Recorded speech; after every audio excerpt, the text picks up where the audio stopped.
Good morning. Frankie has given up and decided to just curl up and take a nap while Mama's on here, because I guess he had a choice. Behave or get out. Good morning. How are you? Okay.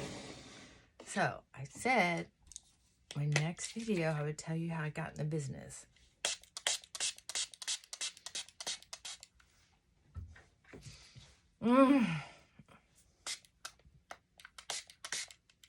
That just feels good.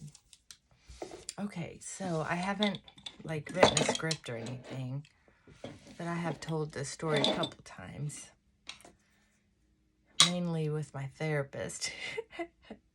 But I think it's good to share it, just so we can get to know each other better, because you're opening up and sharing with me.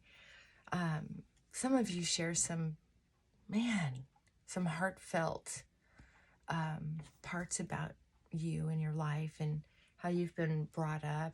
And I'll tell you what, I treasure that. I treasure that because it helps me not feel so alone, and it helps others who might be joining us not feel so alone. I think that's one of the most important things that a therapist can offer for the money.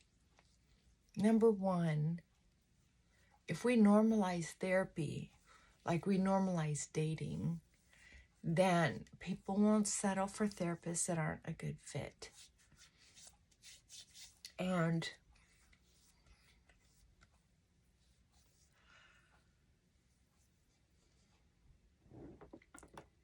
they'll be able to participate in a conversation that maybe for the first time they're actually being seen and heard at the same time. That's so important for us to be seen, be invited into the conversation. Oh, this is nothing new. This is just my CeraVe that I put in a jar that easier on my makeup table. So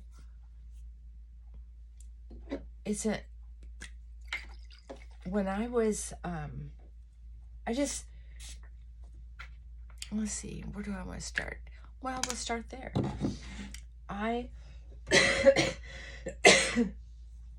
Excuse me, black coffee. I'm having a whole lot less sinus issue, but it is morning. Took the dogs out running, and it's a brisk fall morning. Oh, there must be a squirrel. He heard it. Anyway, somehow I was able to finally get some pretty good therapy, a pretty good counseling, and I was happy with that.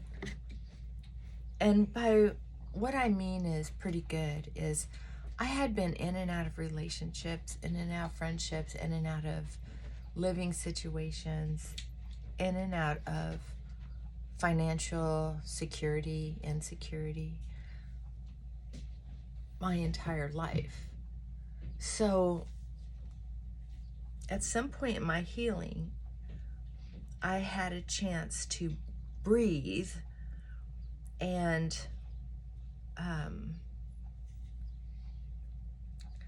I realized that I wanted to know more about how does a brain work like that, because I was finally understanding that life happens, but the reason some of us repeat over and over and over certain behaviors is important, right? It's very important. I should be putting on makeup while I'm having this talk. Oh, I used that full coverage makeup yesterday and really enjoyed it because it was a long day. And I felt confident with my makeup all day. And I usually do. But this gave me some color. I have to rethink my office because my office is, my office is very white. Since I started working from home. And I think I'm going to have to take a look at that. That may be why I always look so white and can't quite get the right color. It's hard to do that when there's no color surrounding me. Duh. Oh my gosh. Sometimes I'm slow. Anyway, I need something that's a little more moisturizing. So anyway, I've always liked research. I've never liked being in the dark. I always want to know more.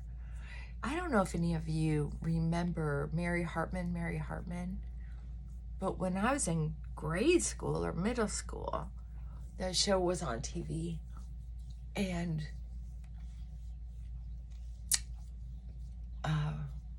for a season, while I was at that school, that was my nickname. Mary Hartman. And I had long, kind of strawberry blonde hair, skinny, just a waif of a child.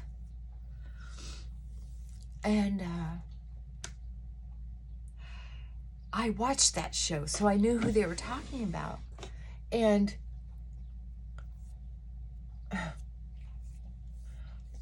there are some shows that some people think are funny, and I don't necessarily think are as funny. And there are some people who, well, anyway, I have always had a curious mind. Always had a curious mind. I used to get on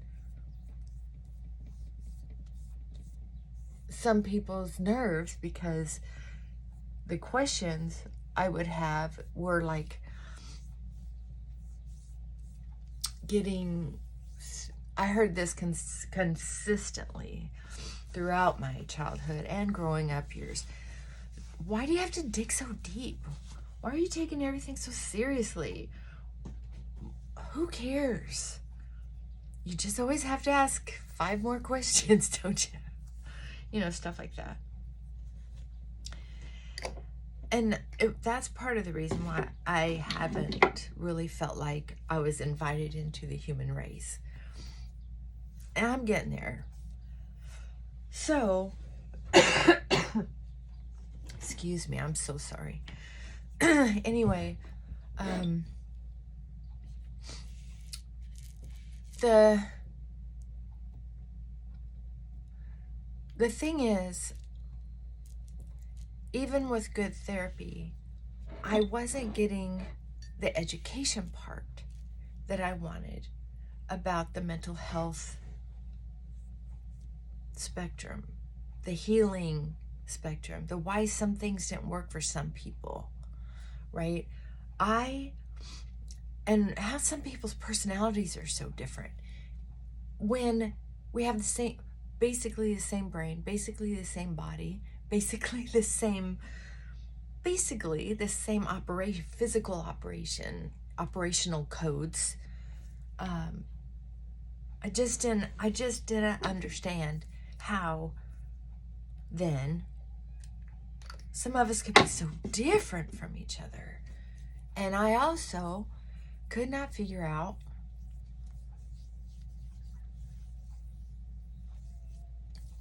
how I could be making some of the same mistakes over and over again, picking out the same types of friends, including the same kinds of lovers, boyfriends, and husbands. And I was just over it. I needed to know more. You know, because a lot of people, counselors that I saw, you know, I got the impression, and I may have misunderstood, that once you heal, you shouldn't do what you did again. But when I got into a support group, a recovery support group,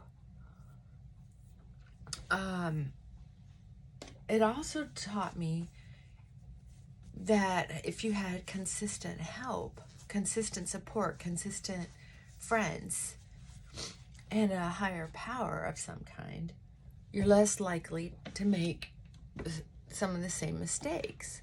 So I'm trying to put it all together. So anyway, I was going through another failed relationship. We were definitely on our way out. I didn't know it at the time. But I had been in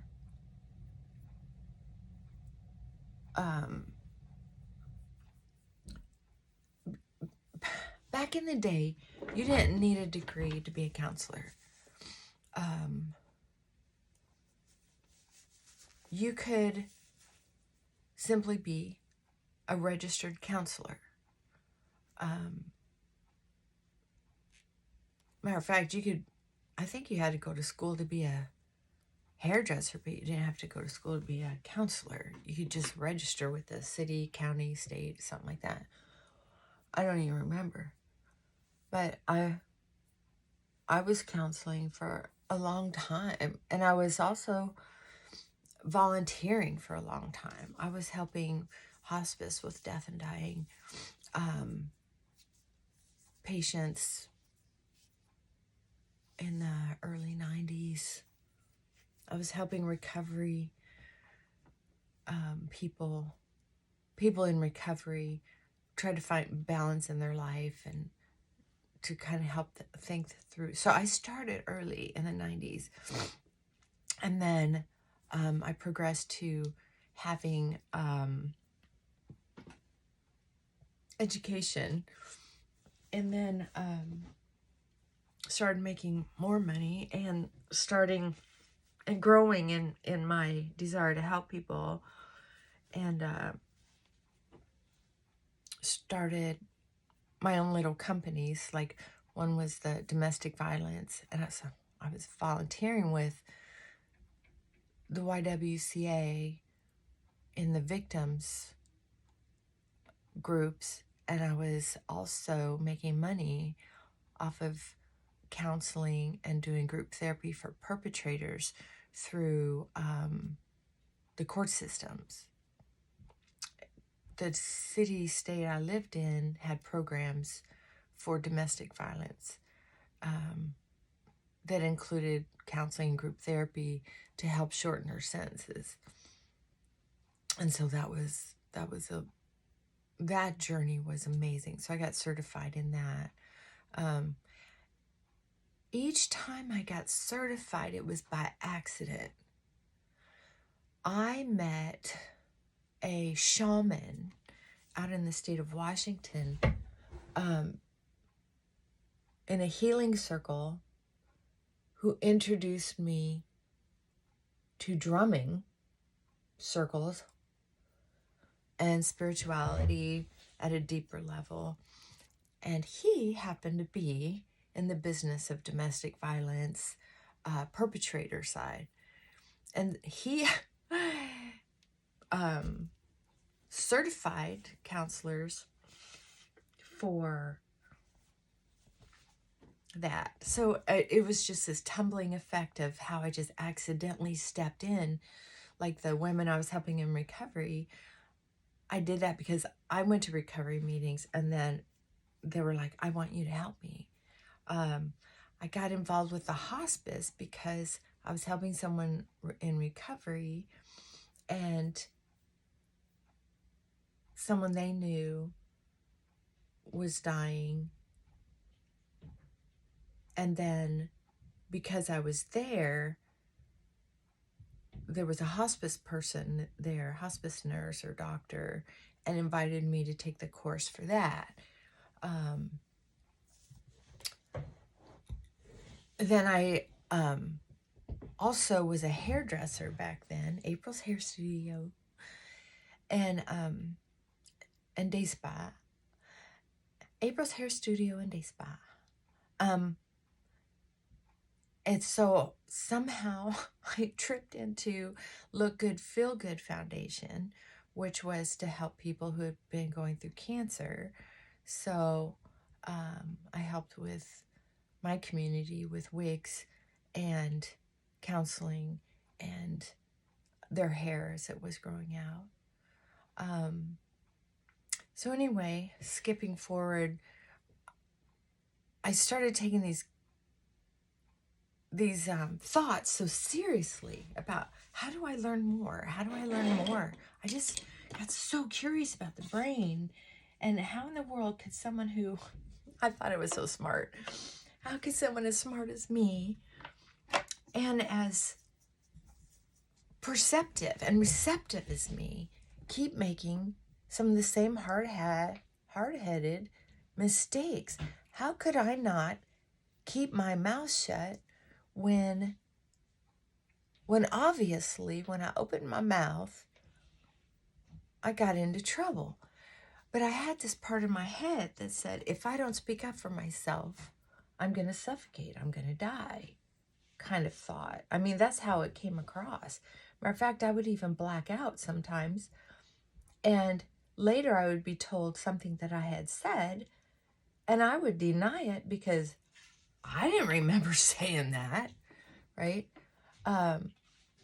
PTSD at the time was only really reserved, and I'm talking years ago, was really only reserved for people who had been in the military. It was just coming out that PTSD could be something that a civilian could even experience. So, I was having those kind of symptoms and just didn't know what in the world to do with them. And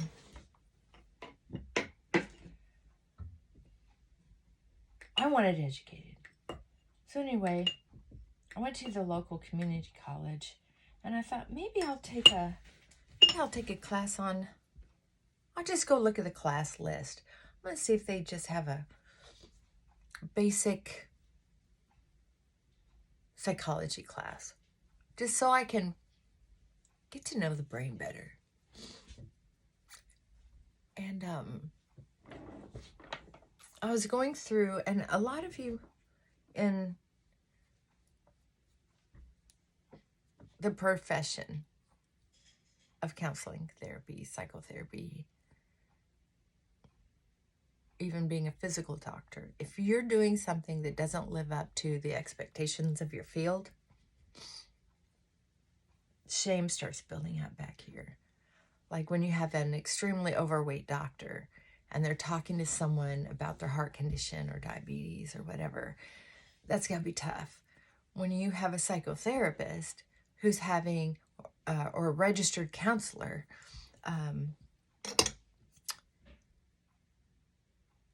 it's really hard to talk to somebody about how to operate with consciousness in a relationship when you lose control yourself over and over and over again and can't seem to get it, right? Well, I got hired to be what's called because the statutes started changing to where you had to have at least an associate's degree. And so it was really good timing for me to start getting my associate's degree. Meanwhile, I got hired in a inpatient. Shh. Good. Okay, I got you. All right. An inpatient drug and alcohol. All right, behave. An inpatient drug and alcohol recovery center from the ground up. I ran into this lady in one of my classes. She really liked my style. Turned out she also was in recovery, and she was like, heard me in recovery meetings. She was like, I want to get to know you. Took me out for coffee and she said, please come to work for me. I'm putting together a program. So here's this empty building. And guess what? So the program was for the deaf. And it was only one of 5 in the world. From what I understood, it was recovery for deaf. Or there were only 5. I don't know. It's been so many years ago. Anyway, I was hired as a counselor milieu. So I was counseling, but I couldn't be called a counselor at that time because the laws were changing. And I was also doing office stuff. So I didn't know at the time, I didn't know American Sign Language. But I learned a lot about American Sign Language very quickly because I was fascinated. I wanted to learn more. And weirdly, I was quickly trusted in the community. And some of the workers that came in to help were deaf because they tried to use the deaf community to help build it. It was one of my cherished experiences. So I had a lot going on all at the same time. A failing relationship, a stimulating counseling job, a side business doing the perpetrator groups. And I was feeling so lost. Part of me in the back, like I say, feeling a little like a hypocrite. So I was really twisted in my thinking, like a wash rag, like, oh, there's just too much going on. So I thought about just quitting counseling, but I knew that's not what I wanted to do. So to help calm down my brain, I thought, I got to find out what's going on. So anyway, I ended up going to this college to get this. I know I'm all over the place because I'm thinking about trying to do makeup too, and I'm watching the time and listening to stuff going on in the house. I have a very small home, so I can hear everything going on. It's a little distracting. Sorry. Anyway, so I go to the college to get a list of classes and programs. I came across, I knew enough about psychology. I read, I used to be an avid reader.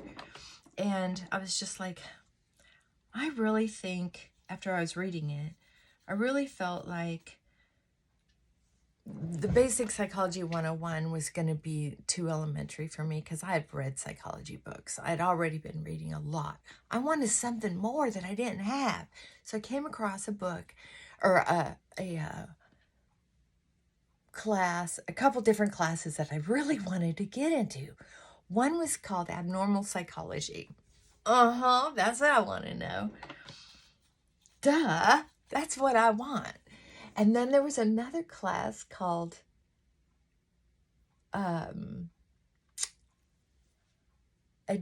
Addiction and the Brain, or something like that. Addiction in the Brain. And I was just like, that's juicy. So anyway, I went to go sign up for those classes, those 2 classes, only those 2 classes. And I was going to just take one at a time because I had a lot going on in my life.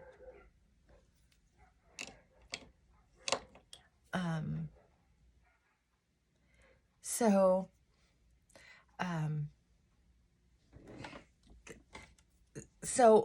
when I went to go sign up for the classes, they said, well, you can take Psych 101. I was like, God, they're reading my mind. But the other 2 classes, if you're not in that program, because I didn't know how to read the manual, evidently those 2 programs fell under or those 2 classes fell under a program of certification. And I didn't know that. I'm like, can't anybody take any class? I mean, I don't want to be in that certificate program. I don't want to go back to college. I'd already had a miserable experience with college back in my drinking days. Last thing I wanted to do was have an authority figure telling me that I had to pass the grade. I wasn't that broke. I wasn't broke. I wasn't hungry, right? And I just wanted to learn something. I didn't care about certificate.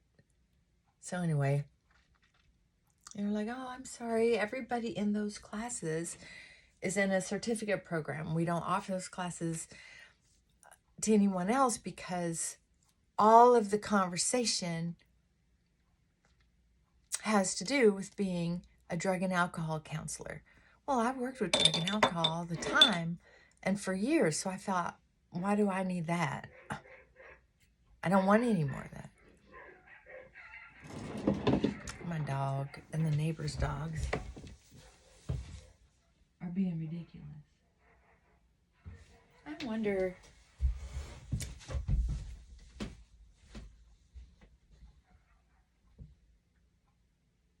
Oh, so I have this lot where several houses come together at the back of the fence. And so the back dog is out, the side dogs are out, and my dogs are out. So they're having an exhausting time out there. It's none of my business at this point. I want to tell you this story.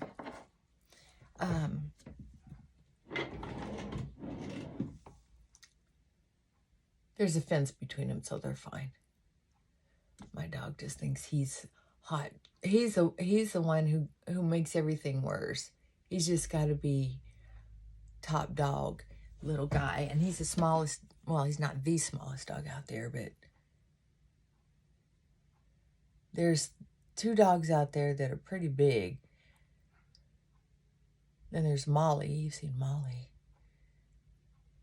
Well, I think it's like a pit bull type dog on that back fence, but he's old and he looks sweet. He stays calm. He doesn't bark and get aggressive. He's just like, what are you doing? Okay, anyway. So I had to go talk to, what do they call it? The dean of that program. And when I went, I got in right away. The secretary saw me come down the hall and she said, hey, how can I help you? I said, well, I'll take a couple of these classes, but I was told that I can't take them without permission from the dean of the Drug and Alcohol Counseling Certification Program. She goes, oh, Charles happens to be in his office right now. And she acted like, how about that? So I went in and talked with him. Attractive, older man. Is probably in his 60s or 70s. But he had that kind of Indiana Jones look to him, you know?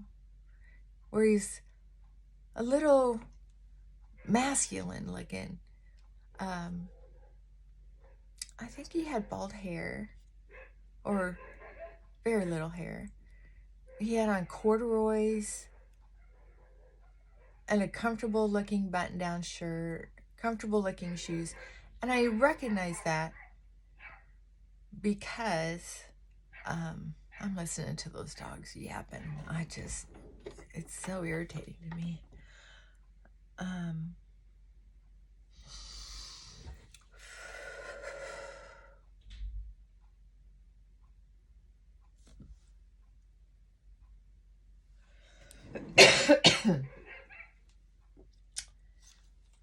Because I notice things like that about people. It's part of my hypervigilance that makes me a good counselor and a quick counselor.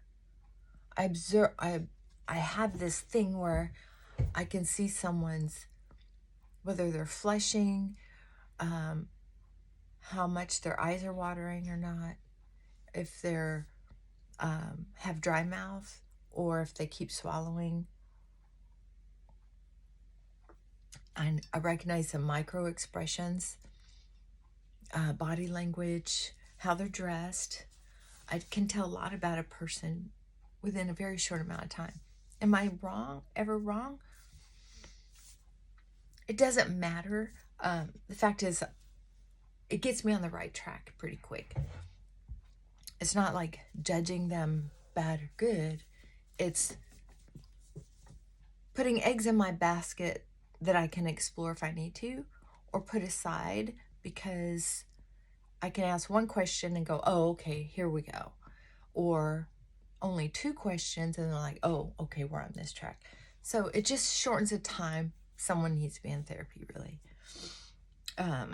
Or shortens the time on me getting to know them better so that I can be more helpful. You know, that kind of thing. So anyway,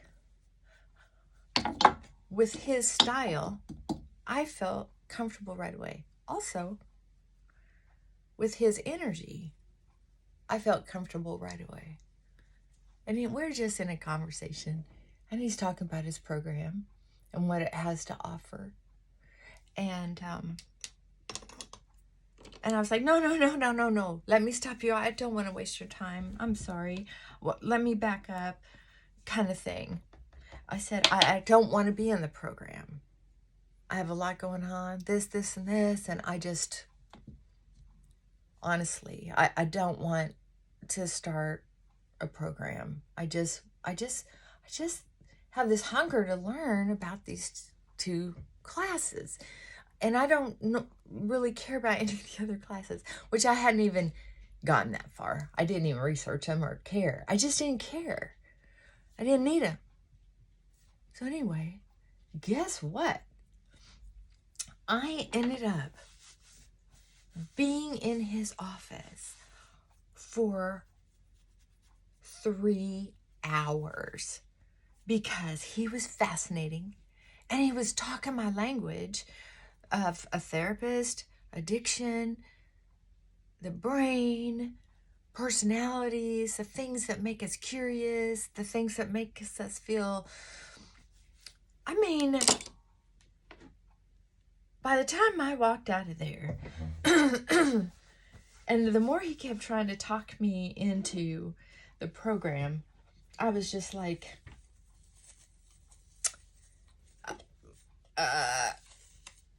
okay, fine, Uncle. He promised that I wouldn't have to pay for any of the classes, and he would put me in a part-time program, which means I would need to take 3 classes instead of 5 or 6. And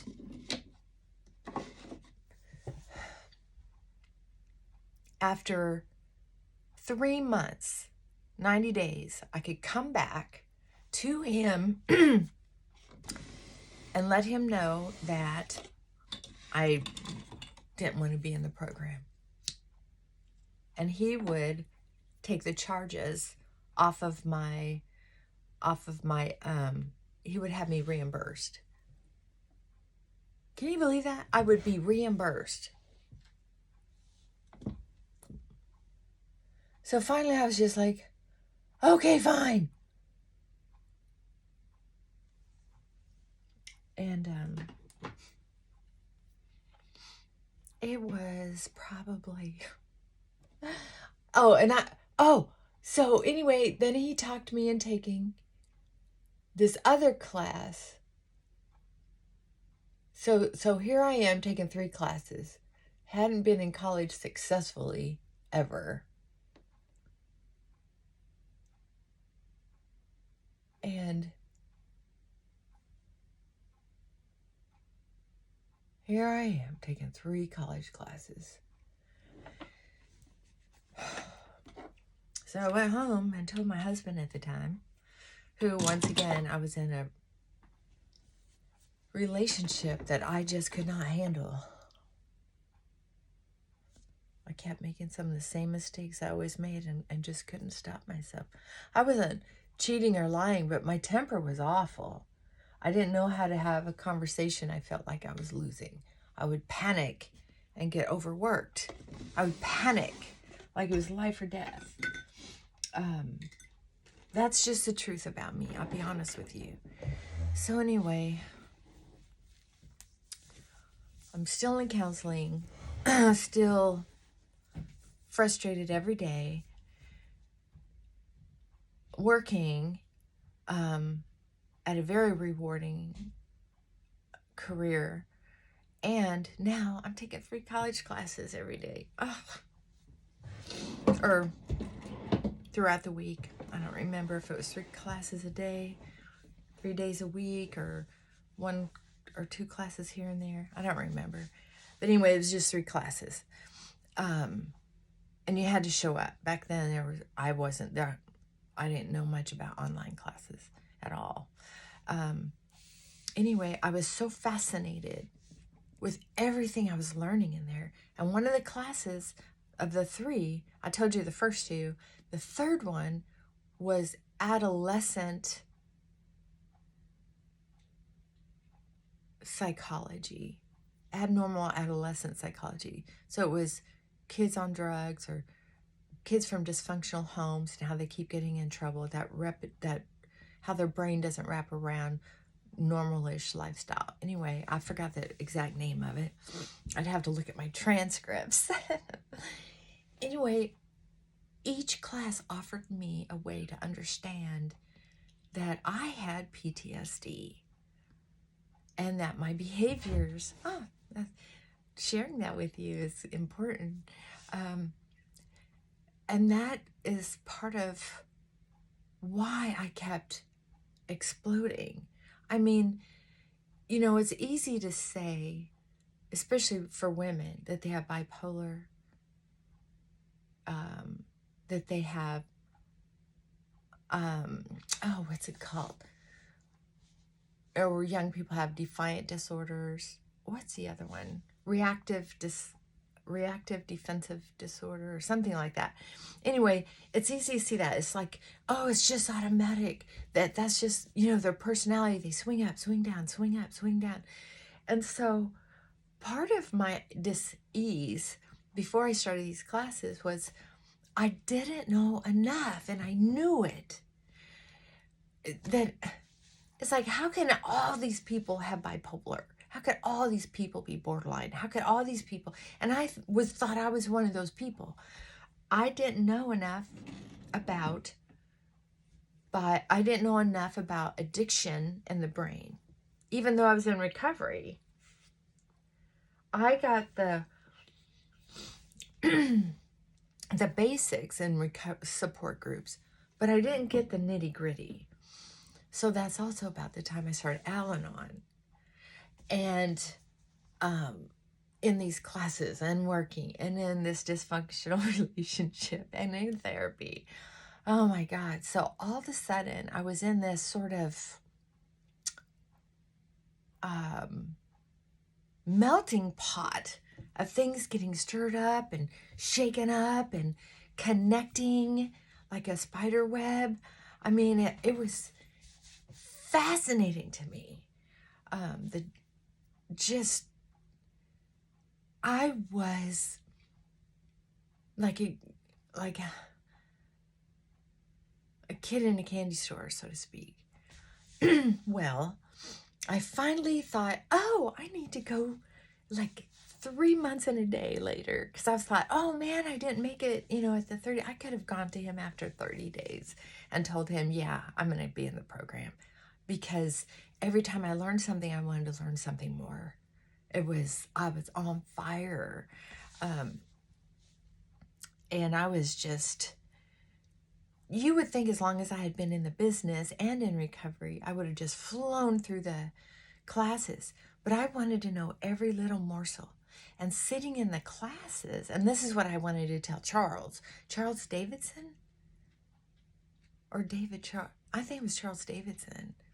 Anyway, it was a wholesome, typical name. It matched his demeanor. That every little morsel I wanted to learn more. And I was so grateful he got me involved in it, because the program will be helpful to me and my career, but it was helping me grow as a person. And I recognized that I had a lot of work to do on my PTSD. My overreactions that I was having wasn't a personality breach. It was untreated PTSD. And that's why I think I'm able to help so many people. And I was working, and how I was able to communicate in a way. People were like, God, I feel seen for the first time. I'm not crazy. I'm not broken. Even if they did have bipolar or borderline, it's like, but this is why you're doing it. And this is what we need to look at. And they're like, oh, light bulbs kept going off. I was just so excited. I mean, the juices were flowing. I just was walking on air, even though my heart was breaking with my personal relationship.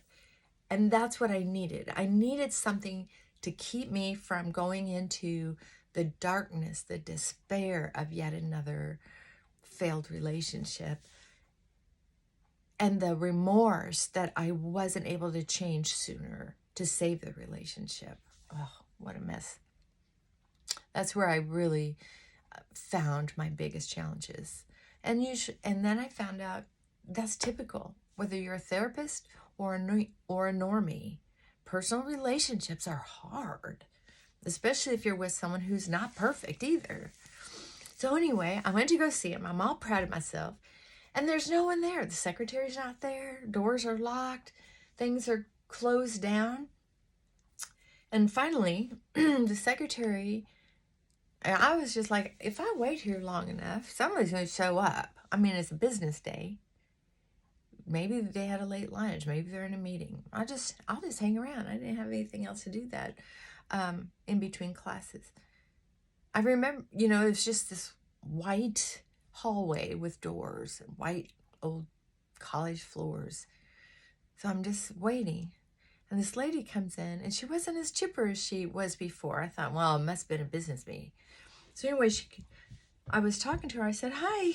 And I told her that I had been there to see Charles Davidson, and he talked me into this class, and I just wanted to say hi to him and tell him how much I appreciated him. And she was like, well, actually, I think the day that you were here, that was his last day on campus. He passed away from cancer.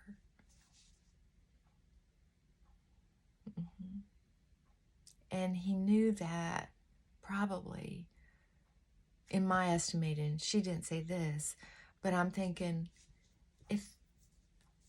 so that's why he was able to give 3 hours of his time to me, because he was coming in that day to pack up his office. And so I was probably one of the last people that he mentored into the program. And he kept telling me that basically he wasn't trying to pat himself on the back, but that he could tell when somebody was meant for the path he thought I could go on. He's like, you need to be in this business and you need to be paid for it. And now with all the changes, you're not going to get paid what you deserve for the kind of work you're going to do. And we need you in the field doing the kind of work you're going to be able to do. I mean, he gave me this talk like he was sent here just to talk to me. I couldn't believe we were in his office 3 hours. And that he passed away so shortly after. Matter of fact, right outside his office, there was already a tree planted. I missed the whole thing. I didn't know there was a ceremony for him. I didn't know any of that. I was so enveloped in my own life. I did not even know it. I didn't read the campus paper. I didn't hear the chit-chat.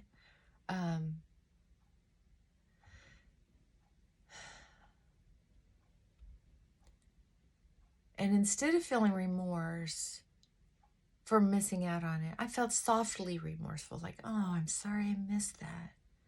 But more than that, I felt blessed. I felt so blessed. and to have that visit from an angel who inspired me to go in a direction I might have missed. So, although I've accidentally tripped into being a counselor, I was sort of like a child counselor even. Like Lucy on Peanuts. People would describe me as that too. I remember once I got for running away. And I was in this very small town. God, I must have been like 10 or 11, maybe 9, 10, 11. And my mom hadn't been home for several days. I think I was around 9. Anyway, we lived outside this very small town. And we had this, I don't know if it's still open, but had a very small jail where they never kept anybody for long. They'd usually move them up to the bigger city. And there wasn't a lot of business in that small town, but they found me. And I wasn't a pro at running away at the time. So I'm just walking down the street, 9-year-old, and it was dark. And somehow I walked all the way into town down the country roads. All I knew is I needed to get some food. And I didn't know, I guess I got confused. I just didn't know what to do out there by myself with no food. So I came into town and I wasn't really having a plan. So I wasn't a runaway. I was just trying to figure out, what am I going to do for food? Right? So anyway, he picked me up, cop did, and he was really nice. Took me to the police station so they could try to find my mom. And the person who was watching the desk was this guy. He must have been in his 20s. Couldn't have been in late 20s, early 30s maybe. I think he was late 20s from my memory. Anyway, this just goes to show you, is people would just open up to me. So he was like, gave me a tour around the jail, because he goes, I'm not going to lock you up, because unless you're tired, you can lay down on here, but I'll keep the door open. We're not going to lock you in. So anyway, he let me look around the jails and the things people wrote on the walls. Nothing was too dirty or they'd paint over it, but, and I was just like, wow. And I was describing the different handwriting I saw with her. Oh, that's beautiful handwriting like my grandma used to make. I wonder if that was an older man. And so he's hearing this. And then there was jagged writing or carved writing. I'm like, I wonder if that person didn't go to school much, or, things like that. So anyway, he and I started talking about the types of people who ended up in jail. And then the next thing you know, I'm sitting on the desk and he's doing his work all in the front office, right? I'm just kind of sitting up there and keeping him company. And he's pouring out his love life, his story about, how he doesn't know how to tell his girlfriend he's in love. And I'm talking to him and he goes, how can you be you sound like you're a counselor and you're like 9 years old. How do you know all this stuff? And he got little tears in his eye. And he goes, you're amazing. So anyway, I've had experiences like that all my life. And it's just, I've been so inspired. And even though I didn't feel a lot of that love and security or appreciation from my own family, I felt it from strangers. And accidentally protected and guided by strangers. And so I've kind of accidentally been in the business. So many accidental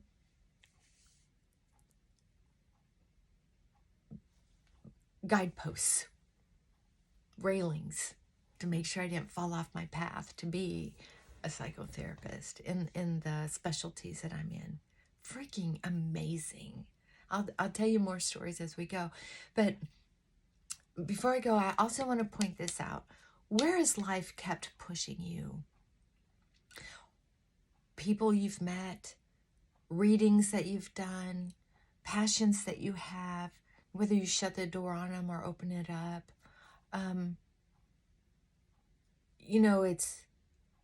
There's so much to do about doing things perfectly, but it's funny how we accidentally trip and fall right in the right direction sometimes, whether we do it perfectly or not. I just wondered, have you ever had that happen to where it's just kind of